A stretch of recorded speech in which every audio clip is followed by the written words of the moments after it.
level of procrastination in my spirit when it came down to making this video, because by golly, Miss Molly, the finale was good, but I'm stressed. What's good, y'all? It's your good sis Erica Bain coming to you right here on Erica Bain TV with another All-American Homecoming video. This video, we are breaking down episode number 13 from season 1, the season finale, the culmination, the stress and the joy and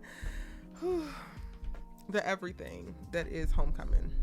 All right, y'all, much like my All-American breakdowns, I'm kind of gonna be all over the place and just letting y'all know what I think, because I am disheveled, I am unhinged. If you missed it, I did go live for season 4 of All-American and season 1 of All-American Homecoming, the final live that was after show, right? Like, I'm going to be doing some lives to talk about particular character stories a little bit more in depth. But as you know, I go live every Monday night after the episodes to discuss what we just saw, and I did so, and chill.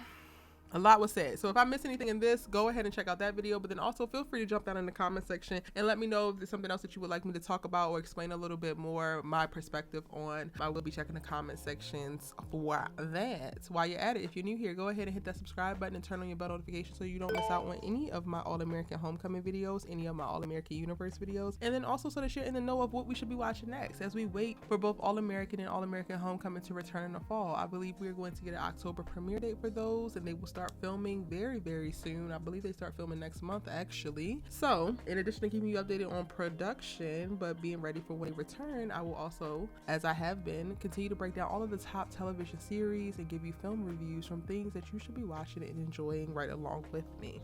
But back to this breakdown.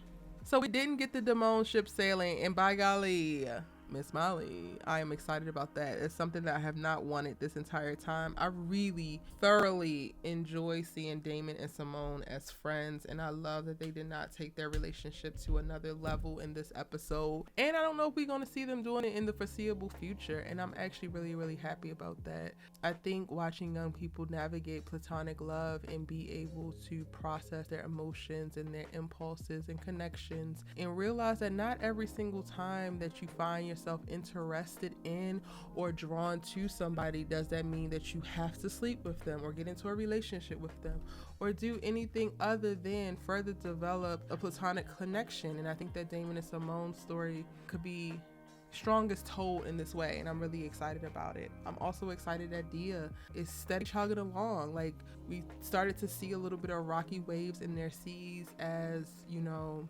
Damon and Simone had a conversation backstage of, you know, Thea competing in a tournament that she overheard, and with the writers seeming to go out their way to make sure Damon did not know about Simone and Jordan breaking up. And in this episode, she finally reveals it, and he responds as a friend would, not as a thirsty guy who's just waiting in the wings to jump on her once she's out of a relationship would. And that's what many of y'all were expecting for him to do. So for all intents and purposes, I feel like the Homecoming finale came and did what it was supposed to do. It gave what it was supposed to give. It gave us answers while also presenting new questions, while also leaving us with quite a bit of cliffhangers. Let me start there, because I'm really concerned about me not having no organization or structure for this video, but I'm gonna start with the cliffhangers and then we can kind of just work our way through my thoughts from everything else. So we don't know if Damon is actually going to stay at Brixton next season. At the end of the episode, he has a gifted hat from the Hawkins coach who is inviting him to come and play for him versus staying at Brixton. Coach Turner is not going to be returning anytime soon as he gets back on his meds and he gets recalibrated into his process and is able to emotionally and mentally and physically handle his life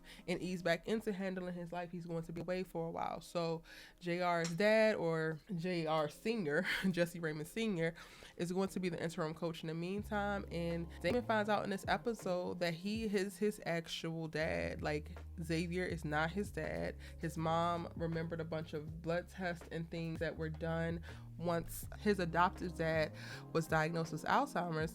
He had a bunch of tests done, and one of those was a DNA test, and that DNA test confirms that Damon is not Xavier's son, but he is in fact Jesse Raymond Sr.'s son. which just makes this completely worse. Not only did you force your wife, and I'm saying force with air quotes, y'all, because at some point the wife also got to take responsibility too, because when presented with the possibility or the option to get rid of your son or get rid of your husband, I would have chosen getting rid of my husband every single time. Okay, so like, I'm not going to shy away from holding Celine Raymond accountable, because sis, you definitely had a part to play. Whether this man was pressuring you to give up Damon or not, you still had a damn choice, sis. And if you had to struggle and get out and scrimp and save so that you could keep both of your boys, and that man wanted to be trash and throw you out, then that was just gonna have to be y'all's story. But you would have made it, you would have been fine, and you would have had both of your sons. But anyway, back to Jesse Raymond Sr., who ultimately is actually Damon's father and is going to be the interim coach. And the only reason why Damon at the end of the episode is actually even considering transferring and going to play for Hawkins is because he cannot fathom the idea of playing for his biological father. And I get it, but Damon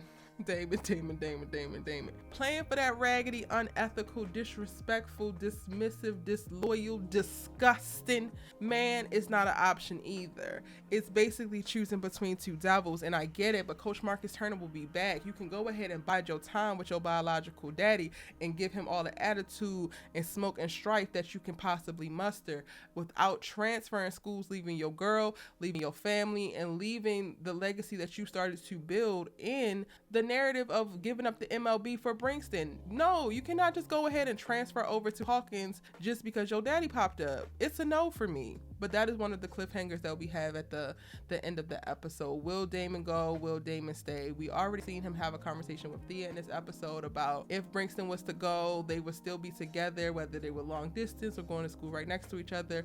So he's not really concerned about like his relationship or schooling or anything else changing. He really just wants to be in, I guess, in a protective and a more safe space. And I'm air quoting that too, because I don't know how safe the coach for Hawkins is going to be able to make it for him. The only thing that he cares about is winning and money. So Damon, you won't be safe there, but it is definitely a contender and forefront in Damon's mind. I really enjoy watching Damon throughout this entire season, but also in this finale, he did not do some of the things that I was expecting him to do. Like, I was honestly expecting to kind of be let down. I was expecting to have them really push Damon on us. I was expecting for them to undo a lot of the work that they had done with Damon's character thus far in the season, and they did not. They did not disappoint. Damon consistently throughout the entire season, but specifically in this episode, showed growth, showed restraint, showed maturity, but then also still showed his age and showed himself being able to be honest and to be vulnerable, whether it was him confronting his biological dad or him going after and trying to find Coach Turner with Auntie Amara and JR, or him sitting down and having an honest conversation with Thea, or him being able to talk to Simone about how he was feeling after he confronted his dad. I think this episode did a really great job of showing us all the bits and pieces of Damon that we have seen throughout the entire season, but also putting it together in one episode. And I'm really excited for where this young man's journey is taking him, regardless of if he decides to transfer or not, regardless of what. Like, I'm really just locked in, and I cannot wait to see what's next for Damon Sims. And shout out to Peyton Alex Smith, because his portrayal of Damon has truly been incredible. It has been a joy to watch this entire season. He's taken me from not liking Damon Sims one bit to completely being obsessed, and him being one of my favorite characters across various television shows. And again, just shout out to Peyton Alex Smith, because he deserves all the flowers for all of the life and nuance and breath that he has breathed in to Damon Sims. And I gush about this cast as a whole. Like, I think that everyone was so perfectly cast, and everyone is really doing an exemplary job. But when I go, character to character, I definitely want to take some time and give Peyton his flowers, because I was on his head at the top of the season, and this season finale literally brought some things full circle for Damon, but then also put us in a place to see new things for him to do and to explore. Like, I'm excited for the conflict that's coming his way, and trying to figure out, or just being able to surrender to the idea of watching him navigate what that's going to look like. Like, how do you navigate your new relationship with this girl who you are falling head over heels for, that you think is a perfect match for you, that you support 100% and you're falling in love with, but that same girl is also now beefing with the girl who has helped you also walk into your manhood, walk into better perspective and a grounding and less arrogance, who has helped you lean into your more nurturing side and your vulnerability. Like, how is he going to actually balance that? I think one of the things I'm most excited for is for there to be certain relationships that are happening within the series, but those are not the driving force for the conflict. Like, I'm excited to watch a show that the characters have lives and their relationships are a small part of their life and not the biggest drawn force and the biggest motivator or detractor for whatever the life thing is that's happening, but life is really it. So I'm interested in seeing Damon and Thea be in this relationship, and Damon have to figure out how to balance Thea and Simone beefing. Damon trying to figure out how to balance his emotions and being a man and showing up for his woman in the way that he wants to, but then also processing his father being at his school as his coach and not wanting to play for him and trying to make a selfish decision or a rash decision or emotional decision to go elsewhere. Wanted to show up for Coach Turner, but feeling resentful and pissed at Coach Turner for being in this situation, for going off his meds, because that put him in a place to now be considering leaving Brixton. Like, I'm so interested in seeing how Damon and how all the characters, but specifically right now speaking about Damon, how Damon is going to do life in addition to his relationship. Versus in other series, in other storylines, I think sometimes we can get so fixated on the ships, we can get so fixated on the relationships, and that becomes the number one driving force for the character. And I just think it's so much more to that, especially within these young people's lives. And Damon Sims is a great example of that.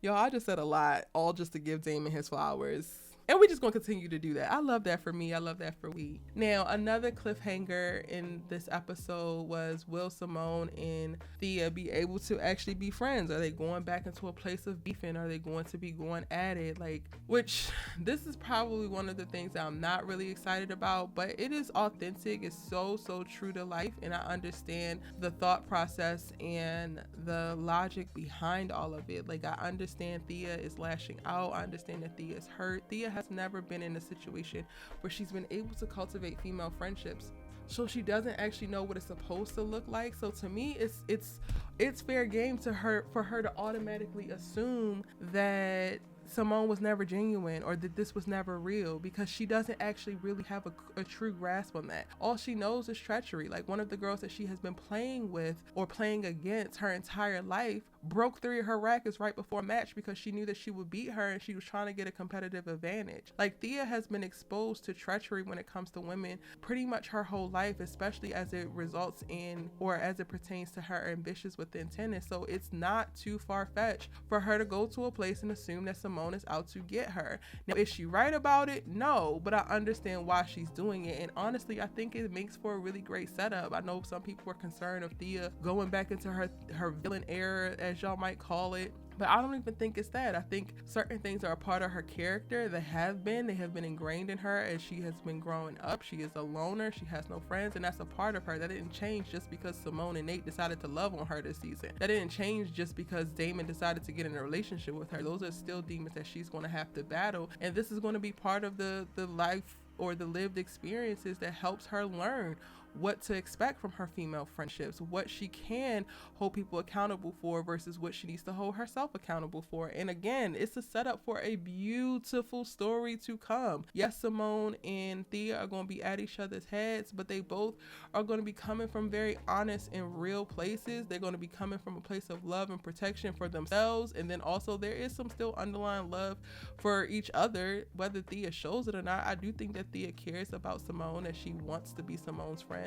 However, she also doesn't want to lose her livelihood, and tennis is basically her livelihood. She's destined to go pro, and this is a problem, and she has to process it. So while she might be wrong to blame Simone in this, I understand why she did it. And again, I think it's a beautiful setup for story. Now, while I was, handing out flowers, let's go ahead and hand some flowers over to Camille Hyde, because my gosh, the depth that she has, brought when it comes to Thea Mays, like, It was so easy to try to write Thea off at the very beginning as just some little privileged, super amazing tennis mean girl. However, Camille infused so many layers into this character, and it was there from the jump for me of like the literal nuance and again the layers to this woman is so much more to her. I think that the portrayal of Thea Mays this season has been utterly incredible. It has been so endearing, and while yes, she is leaning into her mean girlness and is going to be an adversary for Simone moving forward, I don't think that she's chucking her relationship with Nate to the wind anytime soon, and she's clearly going to still be in this relationship with Damon. He ain't walking away that easy. He's not going to let her just count herself out and walk away that easy, which all still to me points towards growth and points towards her progression, and honestly we love to see it. I think that Thea is one of the strongest characters where if you were to just pull out the nuance development and how their story is playing out, I think she's one of the strongest in that way in the whole All-American universe, and I just absolutely love it. I love it for her. I love to see it. And Camille, thank you, boo, because you truly brought Thea to life. Now, what Thea does next, I'm truly curious to see. Is she going to try to put restrictions on Damon when it comes to him navigating his friendship with Simone? Is she going to be passive aggressive? Is she going to be aggressive? What will their relationship look like moving forward? This is Thea's very first relationship, so she also has that very newbie energy and not knowing what to do. Right now, she is definitely flailing, and she's definitely, placing blame and scapegoating because she's looking for a way to make herself feel better about the circumstance that she's in, and how would this affect her relationship? Let me know y'all's thoughts in the comment section down below.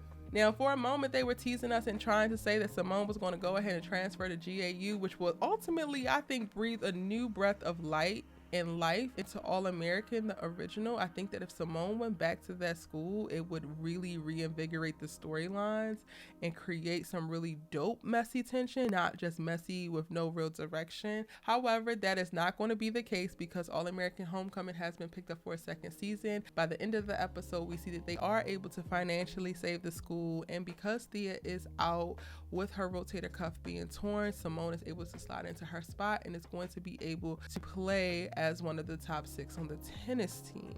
We love that for her. However, I also wish you could come and save some of the storylines on All-American, girl. I ain't even gonna hold you. Enough amazing, beautiful, wonderful, just showering all of the flowers and the love and the light cannot be done onto Geffri Maya enough. Like, I will never stop speaking about how talented this young woman is, and specifically how she has been able to really craft Simone Hicks into being one of the most dynamic young women characters in a television series. Like, Simone Hicks will definitely go down in history for me. Argue with y'all's mamas, don't argue with me because I said what I said. In this episode, we just get more of that. We get to see the range for Simone emotionally and mentally as she ponders the opportunity to be able to still pursue her tennis pro goals, which has now become clearer than ever of like, this is why I'm doing it. It's not just because of a scholarship. It's not just because I needed to be able to pay for school, but Simone now has professional tennis ambitions, which maybe that was the case before, but I don't think it was as clear to me as it is now that I have rewatched. Even when I was discussing with like Naya and Melissa yesterday or earlier today, I was talking like, oh, well, Simone has just been trying to get a spot. I couldn't understand why it was so much tension and stress on her when it comes to tennis, because she was progressing. She was steadily moving herself up from the bottom, and while she wasn't in the top 6, I was like, oh, okay, she's really struggling with that because she needed a scholarship. But now that her mama got her mind right and she's helping, giving presidencies over to Amara, and I'm sure she stopped canceling checks for dormitories because she didn't got her mind right, Simone don't actually need the money in reference to paying for school. So I'm like, that should at least take the pressure off. But in this episode, we learn like she's trying to pursue like Naomi and Serena level. She's trying to go pro. So that is going to be, her focus when it comes to tennis. And that was, one of the driving forces for her considering potentially transferring so that she could keep competing. Everything that her mama said about the reasons why 100% made sense. And I really love that they wrote it that way because they left it open open in case homecoming didn't get picked up, for Simone to be able to go back to All-American and really not miss a step. And I thought that was kind of brilliant how they did that. Watching her navigate her conversations with Damon feels like they're falling back into their comfortable place. There's such little nuances in the writing and the portrayals of, like, even while they were sitting on those steps and they were talking and she finally reveals that, oh, me and Jordan broke up over fall break, and by the end of it, Damon's like, I'm going to miss the wise words of Simone Hicks, and he takes her phone, and that's a call to episode 1 from this, or that's a call from the backdoor pilot of when he snatched her phone thinking that she was trying to record him. And it's just like, I love those little nuanced notes, and I love just watching Simone in those. Like, we got so many different beats of her emotions. We got her being happy when she gets the call from Coach Lonnie. We got her being, stressed and worried. We get the beat of her feeling like she's disappointing her friends and now her family here at Brixton when she reveals to Keisha and Nate that she's considering transferring. Like, there was just such great range of moments for us to see all of what Simone has been this entire season in this one episode, and Geffri Maya literally hits it out of the park with every single beat, and I love it so very much. While this episode was stressful, it was stressful for all the right reasons, in that we're 100% invested in these characters and the journeys that they're on and where they might go next. So when they're worried, we're worried. When they're scared, we're scared. When they're happy, we're happy. And when they're afraid, we're also afraid. And that's one thing that I think Geffri is also doing a really beautiful job of in bringing to Simone Hicks. Now, Keisha and Cam, while they don't have huge story arcs in this episode, they do have interesting beats. Cam ultimately chooses to perform alongside Keisha in the benefit to save Brixton, compromising the curfew that he's supposed to do, which ultimately results in them kicking him off a team. And honestly, I think that the football team has been looking for a reason to get rid of him. But if he, breaks a rule or is not in compliance, and it can do so quicker, like, had he been 100% in compliance, they would have still had to pay for his entire year, right? So in the year that you get injured, they still have to cover you, and then they have to renegotiate or reassess if they're going to give you a scholarship for the following year. Now Cam is going to be responsible for his spring semester because he missed that curfew, which I ultimately will fight it, because if this is the first one that you've missed, then you could go to like the athletic board and you can fight them actually trying to put you off the team because of this one thing. But that's actually what we see, and it's interesting to me that he makes this decision because he wants to show up for Keisha and he wants to show up for the school because he really does love her. But he doesn't have a backup plan. Like, he doesn't have a family with money that can pay for him to go to school. The ATLs are not giving out scholarships, so this is really going to put Cam in between a rock and a hard place, and ultimately one of the first decisions of true sacrifice within their relationship. And it's unfortunate because Keisha don't even realize that he did it. But what I will say is that Keisha was given an energy of like she kind of didn't care when he first mentioned it. Like, he mentioned at the top of the episode that he could not make the performance because if he missed curfew, they'll kick him off the team. And she's just like, well, ain't you about to leave the scholarship anyway? And I'm just like, oh girl, yes, but no. Damn it, Keisha.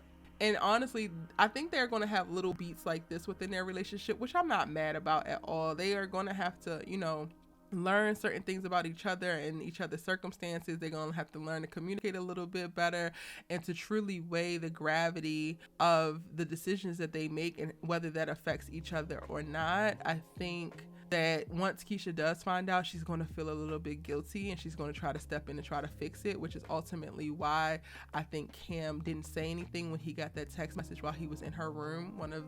I think this was Zai that asked that. I don't know if it was Zai or Kofi, but when I went back and watched, I really think that that's the reason why, because he doesn't want her to try to fix it for him. And I could take it. Like, I think that these are going to be the little beats of qualms of tension that we're going to get from Camisha. But ultimately, I think that we're in for a nice solid ride with Camisha. And I think they're going to be in it for the long haul. So I'm really excited to see what they do next. It was interesting to see the beats of disappointment as Keisha really fought hard to save Brixton. You could tell that she feels so at home and she feels so safe and she feels so grounded at Brixton with this family that they have built. So watching certain moments where she was losing hope, or when they found out they didn't make the amount of money, it's like your heart is breaking watching her heart break. And I'm like, oh, I hate this for you, Keisha, but by golly, Miss Molly, Netta, you were performing your ass off, mama.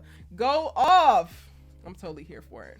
Y'all, also, Coach Turner, you know, he did not harm himself, thank God. And it is Miss Keena Sims who comes through in the clutch and is really able to help him get back on track in this episode. I personally think that they're trying to set us up for some of this parental love, and I ain't mad at it. Yes, she's still married, but we can go ahead and take care of that real quick. And it's giving they could actually be a great support for each other. We saw earlier in the season that she went to, you know, Coach Turner when Damon was looking for his biological parents, when she was feeling down about that, and he was able to sew into her, pour into her, and then she returned the favor in this episode. And I'm not mad at it. Only thing that I'm kind of mad about is because Auntie Amara, this is your man, honey, but you ain't guarded the kitchen enough, so somebody else came and took the cake out the oven, honey, because it was done. It was ready. Auntie Amara is now going to be the president of Brankston, and I kind of saw that coming. I didn't know exactly how they were going to do it, but I felt like that was going to be a thing. Mr. One Band, One Sound, former President Zeke, I think he's going to step down and be a lecturer. He's going to be a teacher. Maybe he's going to be in the pre-med department or something like that. Who knows? He ain't going nowhere, but he going somewhere, and I'm here for that too. I enjoyed this episode. I truly enjoyed this season. Thank you so much to the cast and crew of All American Homecoming. For those I mentioned and those I did not mention, like Lando, I'm gonna need you to transfer from Hawkins, baby, because you fine, and we're gonna have to have you. Well, no, they can have more than one bomb pitcher, right, y'all? I don't really know baseball like that the same way I don't know in football.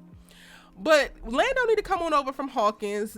JR, I'm a little bit off your head. By the end of this season, you have pulled it together because you were stressing me and I was ready to ride for you. I mean, I was ready to ride on you at the start, but I'm cooling now. You in your big brother bag, so we're going to let you chill. We're going to let you, percolate. Cool. Santiago, I want more from you next season. And I want more by way of you being loyal, because you are way too quick to jump ship every now and again. But when things are good, you were cheering. But when Coach Turner disappeared, you ain't want to go find him, and that made me mad. But I'm looking forward to seeing more of Santiago. To all of the cast, whether I mention you or not, shout out to y'all. Y'all have truly done an amazing job this season. All American Homecoming is an unadulterated hit. Y'all are all stars. The show is that girl, and I said what I said. You deserve all of the accolades and the support and the love that we as the world can cultivate and pour into you. We cannot wait to see what y'all do with season 2. And now it's y'all's turn. Jump down in the comment section and let me know what you thought about the finale in the comment section down below. If you're new here, hit that subscribe button and turn on your bell notifications so that you don't miss out on any of my All American Universe coverage. Whether we are getting new episodes or not, there's still tons of conversations to be had, so hit the subscribe button so you don't miss those videos when they go up. I thank y'all so much for kicking in with me and watching, and I'll see you in my next one. Bye.